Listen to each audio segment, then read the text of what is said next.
बिस्मिल्लाहिर्रहमानिर्रहीम। अस्सलाम वालेकुम। नेकी के कामों में मदद करो। एक नौजवान को एक लड़की से मोहब्बत हो गई। उसने अपने दोस्त से कहा कि यार, अपनी मस्जिद के जो इमाम साहब हैं ना, मुझे उसकी बीवी से मोहब्बत हो गई है, क्या तू मेरी मदद करेगा? उसने पूछा, क्या मदद करूं? उसने कहा कि इमाम साहब नमाज पढ़कर जल्दी घर चले जाते हैं। मैं चाहता हूं कि तू उनसे कोई मसला पूछकर उन्हें इतना उलझा दे कि मुझे उनकी बीवी से मुलाकात का अच्छा खासा वक्त मिल जाए। उसने कहा, ठीक है मेरे दोस्त, मैं ऐसा ही करूँगा। वो मस्जिद में कभी नहीं गया था, दोस्त के लिए जाने लगा। वो रोज़ाना इमाम साहब को रोकता रहा। वो बेचारे भोले भाले इमाम साहब रुकते रहे और कई दिन उनके मसाइल की तफसीली जवाब देते रहे। महीनों गुजर गए। एक दिन उसके ज़मीर ने उसको झंझोड़ा कि वो मस्जिद के इमाम साहब के साथ कितना गलत कर रहा है। नदामत में डूबे हुए लहजे में उसने इमाम साहब से कहा कि हज़रत, मुझे माफ़ कर दीजिए। क्यों भाई, क्या हुआ? दरअसल मुझे मसला नहीं पूछना होता था, बल्कि मैं अपने दोस्त की मदद करता था।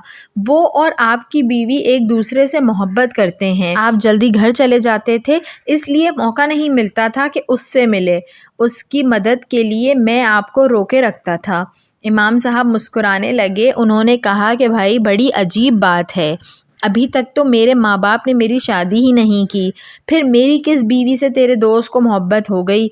ना मेरी कोई बहन है ना बीवी है। दोस्त सोच में डूब गया कि ये क्या हुआ। ये तो कुछ और मामला निकला कि इमाम साहब की शादी ही नहीं हुई, तो मेरा दोस्त किसके पास जाता है?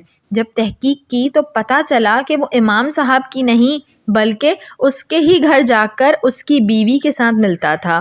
गुनाह में मदद करने का अंजाम ऐसा भी हो सकता है। आज हमारे बहुत से नौजवान दोस्त इसी तरह की बदकारी में मुलव्विस दोस्तों की मोहब्बत के नाम पर मदद के लिए तैयार होते हैं। उसकी मदद इखलाकी ज़िम्मेदारी समझकर करते हैं, लेकिन अल्लाह इरशाद फरमाता है कि अगर मदद करना है तो नेकी के कामों में करो, गुनाह में मदद ना करो। और सच्चा दोस्त वो है जब तुम खुदा को भूल जाओ तो वो तुम्हें उसकी तरफ मुतवज्जा करे, वरना याद रखो, दूसरों के लिए कुआं खोद दोगे तो खुद गिर जाओगे। ये कानून कुदरत है। वीडियो पसंद आई हो तो इसको ज़रूर लाइक करिएगा और ऐसी मज़ीद अच्छी अच्छी वीडियोस देखने के लिए मेरे चैनल उर्दू कहानी घर को सब्सक्राइब कर लीजिए। Thanks for watching. अल्लाह हाफ़िज़।